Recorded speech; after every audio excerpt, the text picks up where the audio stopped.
Welcome, everybody. It is National Cancer Survivors Day, and we are here to talk about the intersection of cancer survivorship and breast density. I am Leslie Ferris-Yerger, CEO and founder of My Density Matters, and I have three wonderful guests today. I could never do them justice, so I'm going to let them introduce themselves. But first, our sort of partner in this presentation, Laura Carfang, CEO and founder of survivingbreastcancer.org. Introduce yourself, Laura. Thank you so much, Leslie. Thank you for having me on this very important day. Such a pleasure, because this is such an important topic as someone who was diagnosed with breast cancer at the age of 34. When we know that typically most people do not get screenings until at a minimum the age of 40, sometimes much later, which I know we're going to dig into later today. And so to be someone who is quote unquote young and diagnosed with breast cancer, I think knowing not just your family history, but your breast density is a really critical part of that educational journey. And since my own diagnosis, I've set out to start a 501c3 organization, survivingbreastcancer.org. So thank you for partnering with us. And we provide education, community, and support resources on the continuum of breast cancer, from prevention and education all the way through early stage, late stage, and end of life planning. Fantastic. And we can find you at survivingbreastcancer.org, right? Correct. And social media. Exactly. Terrific. Everybody check that out. Dr. Monique Gary, please introduce yourself. Thank you for joining us. Well, I am just delighted to be here and to see all of your faces again, and it's a joy. My name is Monique Gary. I'm a breast surgical oncologist, a breast cancer surgeon in Pennsylvania at Grandview Health in Sellersville. I am also the director of the cancer program here, and we're part of the Penn Cancer Network. And this topic is such an important one because, you know, we hear a lot about breast density, we talk a lot about it, but what does it mean for the survivor, for the thriver, and for really for everybody who's watching? So I think there'll be something for everybody, and I'm just glad to hang out with some old friends and chat about it. Thank you. Dr. Rosen. Hi, everyone. Dr. Barry Rosen. I'm a breast surgical oncologist in suburban Chicago, and I'm also the medical director of our cancer prevention program. And it's really an honor to be asked to participate. The work, Leslie, Laura, the work that you're doing is inspirational. Cancer survivors in particular, it's humbling how much you pay forward and how much you care about seeing that others don't have to go through the experiences that you've had to go through. And you know, Monique and I are on the other side of the table, as it were. This is our profession, but partnering with you in activities such as these is just so beneficial. So thank you for inviting me. And thank you for being here. Appreciate that comment. We were actually talking about that earlier, Laura and I, about, you know, why it is we do this. And I think it's just a calling.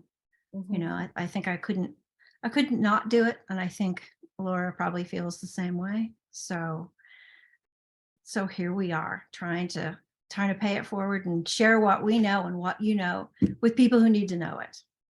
And Leslie, I have to turn the tables quickly so you can introduce yourself as the founder of My Density Matters and the important work that you're doing. Thank you. We're on a mission to empower women to find out their breast density and learn their options and advocate for themselves. There's so many things in the breast cancer space that we could do, right? And you do a lot of them, Laura. Other people do wonderful work, but we try to stay in that lane. And so we try to do that in every way we can. And here we are talking about survivors and breast density. So Laura, I want to ask you a question as head of a survivor organization. What do you think survivors want to know about breast density? Yeah, thank you for the question, Leslie. And I think it can almost go in two different directions, right? Because I'm the head of an organization that focuses specifically with those who've been diagnosed with breast cancer. And it's almost like preaching to the choir a little bit. And then I know I want to unpack some questions that bubble up in my inbox and that I see on social media. And then there's the larger question of anyone who is diagnosed with cancer on Survivor Day, where we're celebrating our survivorship. for the men and women out there to actually know about their breast density. And so this is a really important topic that we need to bring to light, because I had never heard the word. I never heard the term. I never saw the hashtag. Why would I know? This did not enter into my vocabulary. And I think there's a lot of misnomers out there as well, that breast density is about what your breasts actually feel like, or the texture, etc., as well as the misnomer that men can also get breast cancer as well. Men do have breast, and they make up 1% of those who have been diagnosed with breast cancer. So I think it's really important for all of us, as we are celebrating our survivorship, to also know our risks in other areas, whether it's in my lane, in my realm of breast cancer, but then I also think very, very prominently about other women's cancers, endometriosis, ovarian, etc. And so I think this is a really important opportunity for us to just say, like, what is breast density? And how do we know about it? How do we find out about it? What are the risks for having dense breast? And like, what can we do to advocate once we find out whether or not we have dense tissue? So I think that is like a starting ground to kind of untangle this term that we hear all the time. I'd love to turn it over to Dr. Monique Gary to even ask, like, how do you describe dense tissue, and what do people need to know about it? Okay, wow. I think it's a super important question, and it's one that you often don't find out until you read your mammogram report and you see at the bottom it says the sensitivity of mammography for heterogeneously dense or greater breast is diminished, and you're like, does that mean it didn't work? Like, what's going on here? But the way I explain breast density to a layperson, so in the medical term, it means the amount of glandular tissue, or the tissue that's making milk, that responds to hormones, the non-fatty tissue that's productive and formed by glands. But to the person who doesn't quite understand what that means, I'm a little old, and I talk in terms of things people understand, meaning console TVs, the static on a TV screen, right? The snow on a TV screen is a good way to think about breast density, because the density on a mammo shows up white, and it can show up sort of trabecular, spicular, or it can show up kind of staticky looking, snow globe, right? And so the radiologist is trying to see, one, patterns of that density to see if it's changed from year to year. They're trying to see calcifications, or maybe salt granules within the density. And they're trying to also see, are there some areas that are thicker or denser than others? And so it's really important, I think, for women to know that density, because there might be supplemental screening that they should get after that initial mammogram. And if you have breast cancer, it's really important to know your density, because it might change after things like radiation. And so, knowing that normal and being able to compare it, maybe one side to the other, or what it used to feel like before radiation and after radiation, I think are important parts of helping a person to feel more secure about, checking for recurrence and things like that. Wonderful. Dr. Thank Rosen, you. I'm going to follow along with that and ask you, how do things like scar tissue and lumpectomies and radiation and all these things, some of which Dr. Gary talked about, how do they affect someone's density, and does that enter into the equation for surveillance? Certainly. Thanks, Leslie. I think there's a couple of ways of looking at this. I think, first of all, we have to appreciate the fact that just about every woman who's seen a doctor in the United States has been told that they have dense breasts. And it's used very differently by primary care physicians and OB-GYNs when they're doing a breast exam, to say you have lumpy, bumpy breast tissue, or, oh, your breast tissue is very dense. And the density that we're talking about can only be determined by imaging. So many women have heard that term, but really don't understand what that means within the context of breast imaging. So in order to know your density, you have to have had a mammogram or perhaps an MRI. But that's the only way you're going to know your density. And the pertinence of density, as Monique elaborated on, is that it will mask a cancer. So it does limit the sensitivity of mammograms for identifying a cancer, and that's critical. The second part of that, as we all know, but I think is not appreciated in the community is it's an independent correlative risk for breast cancer. So a woman, we grade density A, B, C, D, A being very little dense breast tissue, D being a significant amount of dense breast tissue. And a woman with category D dense breast tissue has a 4 to 6-fold increased risk for breast cancer as compared to a woman with category A dense breast tissue. So it's a perfect storm of bad. It's masks cancers so that mammograms are less effective, and that same person with dense breast tissue is at higher risk for breast cancer. Density is complex. There's lots of factors that go into why a woman has dense breast tissue. Some hereditary, some are things that we can control, some things that change with age. And I'm not sure that I would put that in the same context. I'm landing the plane. I'm putting that in the context of your question about radiation and scar tissue.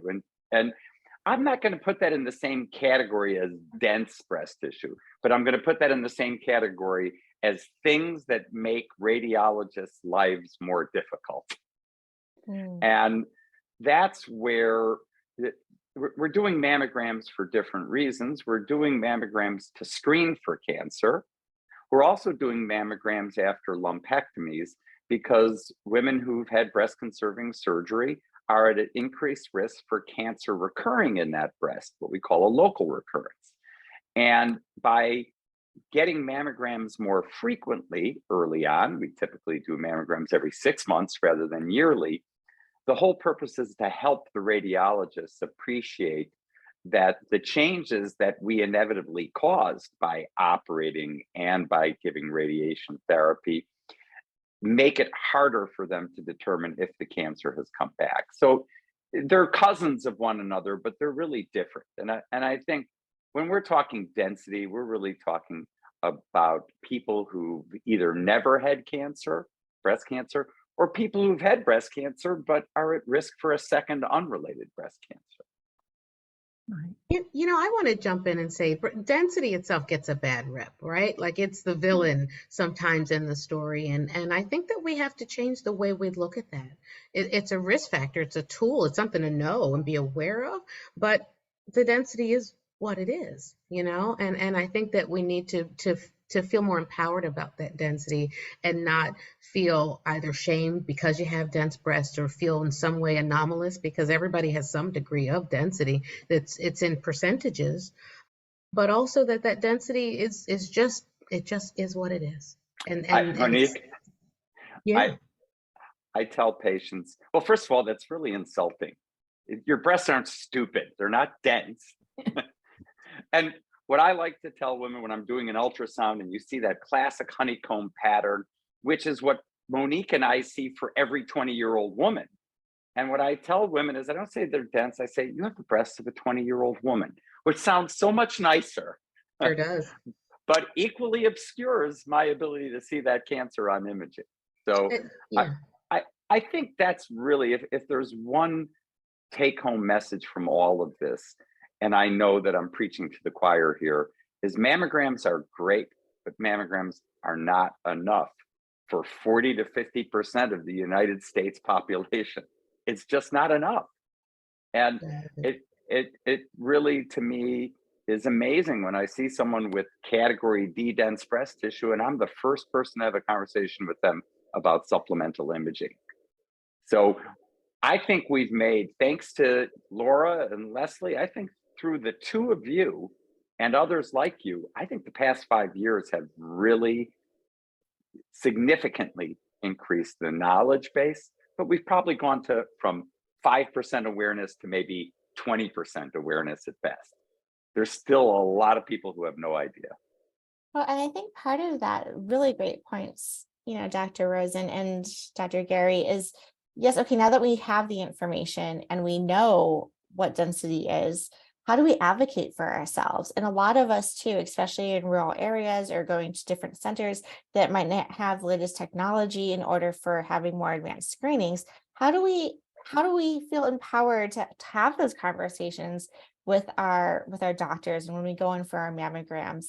And it's a challenge. And so I think part of this education is, one, knowing if you have dense tissue, and then two, being able to ask, is there an opportunity for an ultrasound? Is there an opportunity for an MRI? Or maybe if not, maybe it's just an option of getting screened every 6 months versus every year. I would love to hear your feedback on, the proactive steps that patients can take. Sure. I'll go first. I think that opening up the conversation for talking about density opens the door for conversations about a lot of other things, like knowing your other risk factors too. And so I love nothing more than when a woman brings that letter in and they say, okay, so help me understand what this means, or can you translate this for me?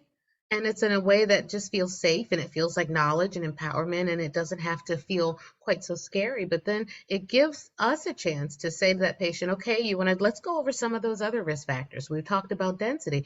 Let's make sure we've gone over that family history. Let's make sure we talk about, your first menstrual cycle and menopause and all the other sort of things that factor into where you are in that conversation of risk. And sometimes all those things might not come up if a woman doesn't bring up the subject of density being a risk factor. So that's the first question. Can you explain this to me? Or what's my density? I heard about this. I read something.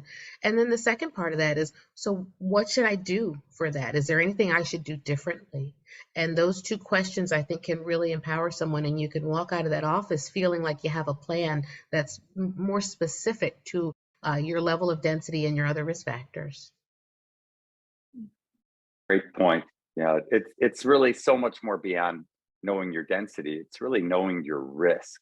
Mm. And it's ludicrous. Why do we try to get a one size fits all strategy for cancer screening? It makes absolutely no sense.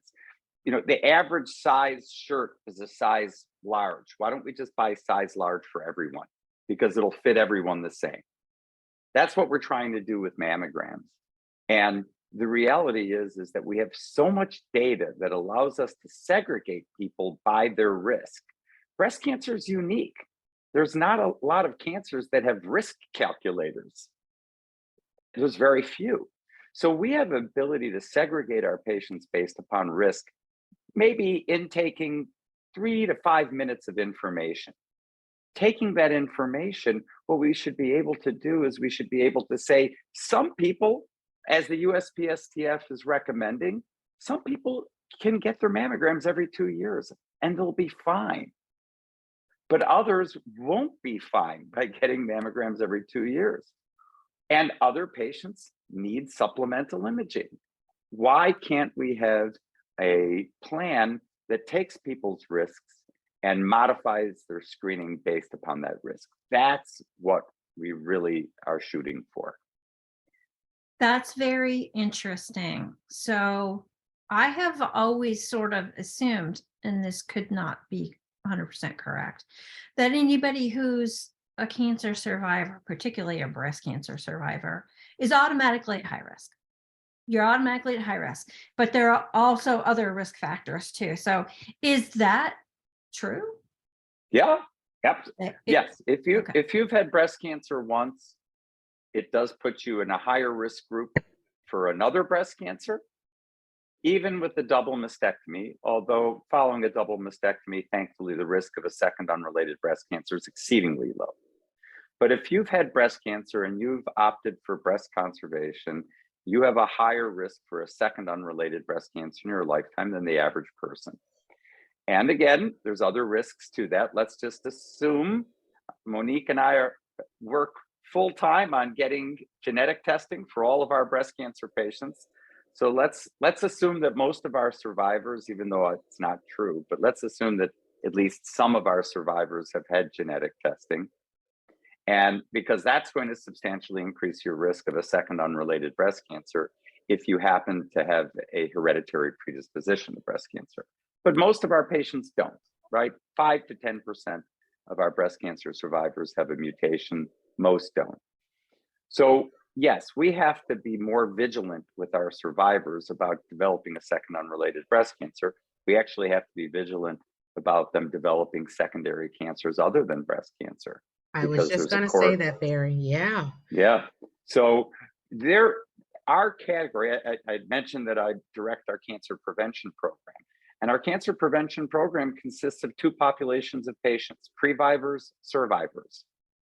So yes, if you've had cancer, we need to be more vigilant.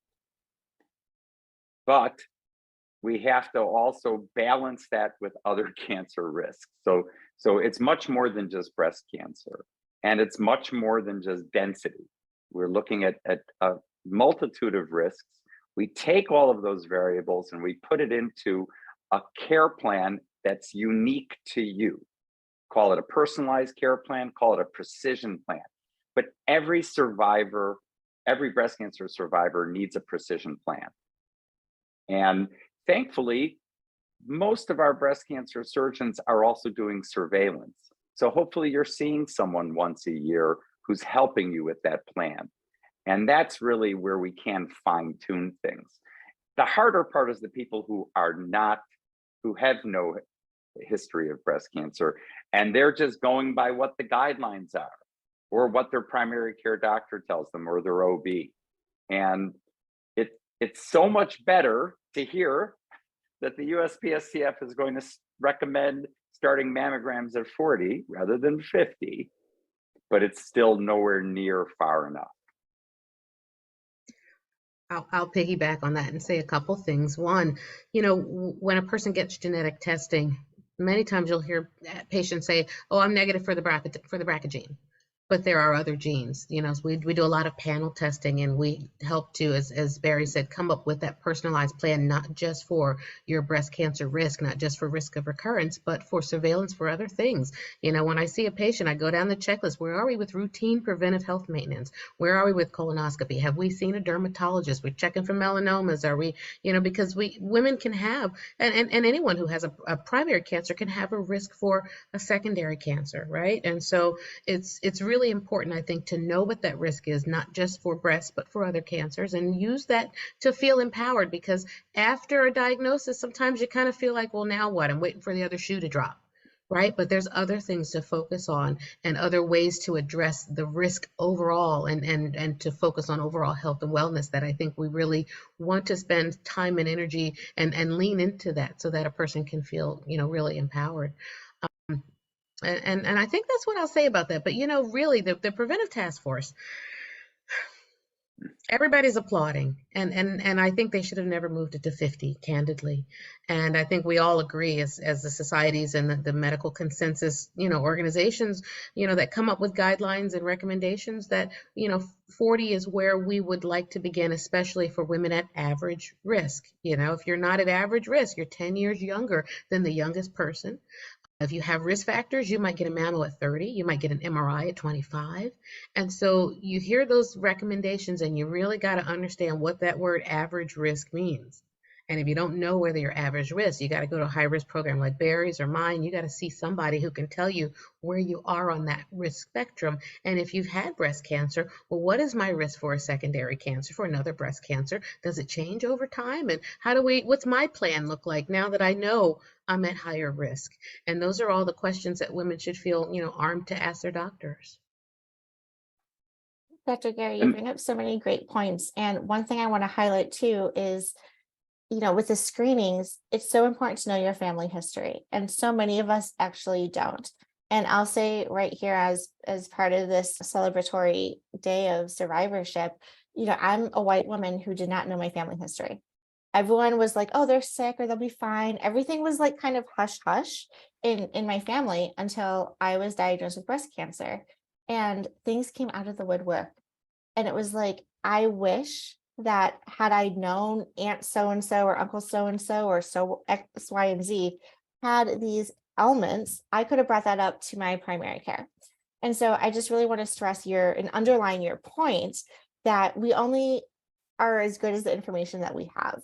We can only be preventative and be proactive with, risk screenings and all of these things that you guys are mentioning, if we know and have the information and the data to support.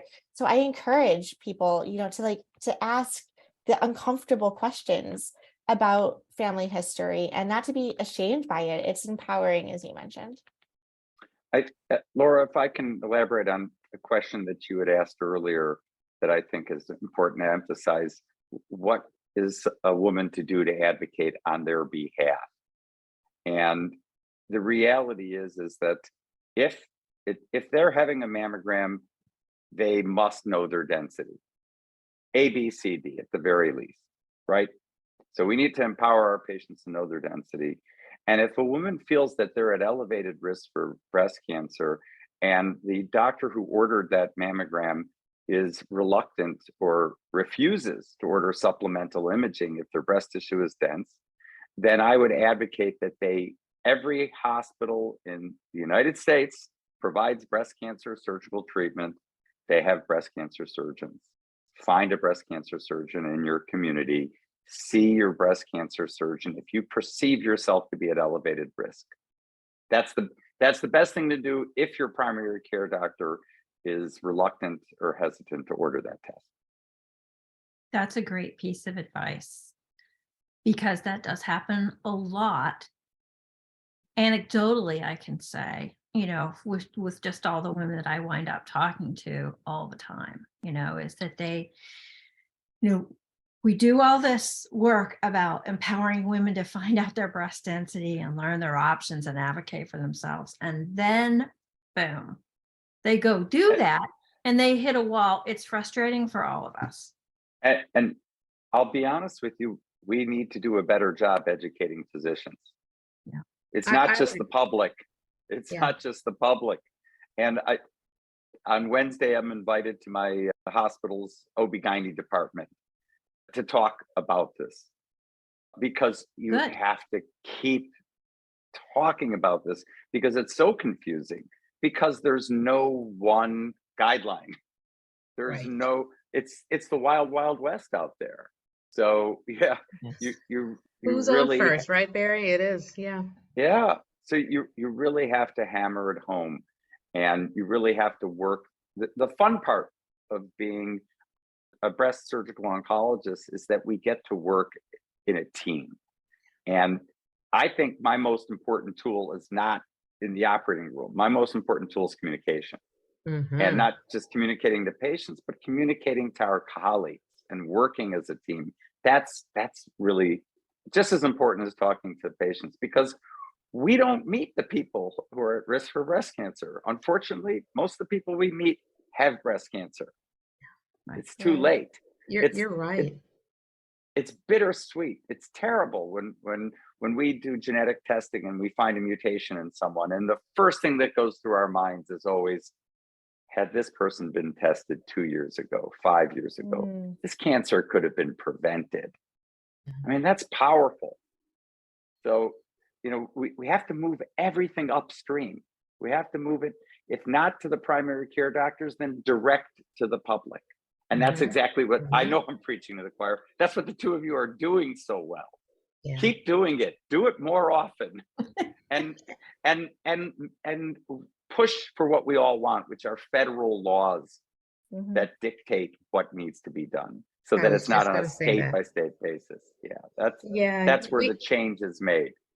We have to bring pressure to bear, right? Because these guidelines are saying, U.S. Preventive Services Task Force are saying, well, we don't think there's sufficient evidence to recommend supplemental imaging, right? They're saying that the proof's not there for them, but the FDA said the proof is there for them. I'm in Pennsylvania. They just passed legislation that said we not only believe it, but we're going to cover the cost of it, right? So that women don't have additional cost to absorb for that supplemental imaging. So now a woman's like, well, what am I supposed to do? The task force says this, my doctor says this, the public opinion says this, and my insurance company says, whatever. And so they don't know. And so I think it's important for advocacy groups to really continue to put pressure on all of the folks who make these recommendations to do the research, do the math, right? Figure it out and come to consensus, because where there's confusion, you're going to have missed screenings, you're going to have missed opportunities. And, it's a travesty in this day and age when so many of these things can be detected early, and so much of this is preventable. Yeah. We do have a quick and easy way for any woman to hop on and write to her congressperson to urge them to vote or co-sponsor the Find It Early Act, which will get at a federal level a lot of the things covered that need to be covered. So we'll post that link when we're live. so everybody can have the chance to write to their congressperson. And as you say, advocate, keep Yeah. pushing for these things. And, you know, Yes. it might be annoying to, you know, the congressperson, but we got to keep doing it. All right. Okay, so we've talked about so many things today. Such wonderful, wonderful information. Can we bring it back to, since it's National Cancer Survivors Day, if for all the survivors out there, what should they do? What are your parting words to survivors out there for them to do now that they have learned what we've all said? We'll sum it up. All right, can I start off there? And what I would want to emphasize more than anything else is just how powerful of a message it is when it comes from you rather than from me. And I know that many of my patients do this, but you can't underestimate the importance of talking about mammograms, because the reality is that only 60% of breast cancers in the United States are diagnosed by screening. 40% are diagnosed after symptoms develop. And if you look at our practices, we have two groups of patients: those whose cancers were diagnosed by screening and those who weren't. And there's quite a difference. So it's as simple as just get a mammogram. So many people aren't doing that. And as a survivor, people listen to you. And so please share that message as often as you can. And the second message, of course, knowing your density and advocating for supplemental imaging if you have dense breast tissue. So to me, those are the most important messages. And please make no assumptions that because you don't have a family history of breast cancer, that you're not at risk for breast cancer. Mhm. Because breast cancer is an environmental disease most of the time. Breast cancer wasn't anywhere near as common 100 years ago as it is now. And regrettably, they predict that breast cancer rates will continue to rise over the next 20 years. Mhm. It's the air we breathe, it's the food we eat, it's a byproduct of our environment very, very often. And so please don't assume that if you don't have a family history that you don't need a mammogram, please. All right, I'll stop, Monique. Okay, I don't thank want you. I want to turn it over to you. Sorry. No, that was Yeah. amazing and so, Yeah. so true, you know, because one, we know that the rates of screening are low. You're absolutely right, Barry. You know, when you look at the claims data from insurance companies, 55% of women might be getting them, and even on the questionnaires, they're saying they're getting them, but they don't detect everything. Right. And so my three things, I guess, are, you know, take note, take charge, and take action. Right. So take note of that family history, take note of that breast density, take note of your normal, right, and take charge, meaning let's put a plan in place to get these things done and to feel more empowered about it. And then take action is, well, one, you got to do something about it. So you've got to get that screening, you have to advocate for yourself, you have to ask the doctor those questions. And on the advocacy side of things, take action, meaning talk to those legislators when there are opportunities for advocacy and for, you know, when you go to the Hill and that sort of thing. Really lean into these things. When are we going to know what kind of data are we collecting? Who's doing the research? Is there funding for that? And, you know, how can we all be on the same page, you know, and really take some action to help make things more transparent and also more equitable, right? Because there Yes. might be some things in certain populations that might be even higher risk. Black women, for example, have, you know, up to 30% greater breast density than white women even. So maybe they should be getting screening sooner. We don't know. The data's not there. And so we can increase the funding, increase the awareness, keep asking the questions, and it's such amazing work because you're really showing people how to do it. And everybody can take a lesson from this program today and from the work that your organizations are doing. Thank you. Great summary. Laura? Yeah, I'll add is just kind of piggyback what I was mentioning earlier about like family history, right? So my personal example, my dad is one of 4 boys. I have so many uncles. I don't have a lot of aunts on that side of the family. How would we know if there is breast cancer, right? If they're like, it's not genetic, it's not in the family. Well, there were no females on that side of the family. Not to say that men can't get breast cancer, but it was a low risk situation. And I still was able to, unfortunately, develop this disease. I would also say for all of those who are being, celebrating today in survivorship, regardless of what cancer you have, we know survivorship is challenging. It's lifelong, and they're what I call the whack-a-moles, right? Like there is always something that's going to bubble up and throw a monkey wrench in our plan. And so for me, I think not only is advocacy really important, I want to collect as many doctors and people on my team in my back pocket. So if that means getting my, primary care or my radiologist or my OBGYN or my GI doctor, like anyone who can like help me with my own screening, the better. And I know, sometimes I call it doctor fatigue, where I have so many doctor's appointments, I just don't want to like have to do it anymore. I know they're all here rooting for me, and it's because of that survivorship plan that is so important. And I encourage everyone to stay on that plan and ask and advocate and get as many doctors in your back pocket as you can, because we're all here to help. Amazing. If I can add one thing, maybe to focus on the positive. I've been doing this for 31 years. And the one thing that I have seen, and I know will continue to happen, is things keep getting better. Okay. I practiced when there wasn't such a thing as non-surgical biopsy. I practiced when there wasn't such a thing as a BI-RADS code, where radiologists read things and doctors chose to do what they did. We've made progress every decade, and we're going to continue to make more progress. We all know about AI. Okay, AI is an incredibly powerful tool for imaging, and it can actually be used to measure risk. There is an AI tool right now that's being studied where all you have to do is look at a woman's mammogram, and just by pattern recognition, you can come up with a 2-year and 5-year risk of cancer. So that I envision a day where a woman gets a mammogram and they say, well, based upon your imaging, come back in 6 months because of your risk, or come back in 3 years. So that day is here. There's also circulating tumor DNA for cancer screening. We're already there with some cancers. It needs to be perfected, but I really do believe before I retire, there will be a liquid biopsy, a blood test for breast cancer screening. So there's a lot of things on the horizon. We already know, we talked about screening ultrasound. There's MRI, there's molecular breast imaging, there's contrast enhanced mammography.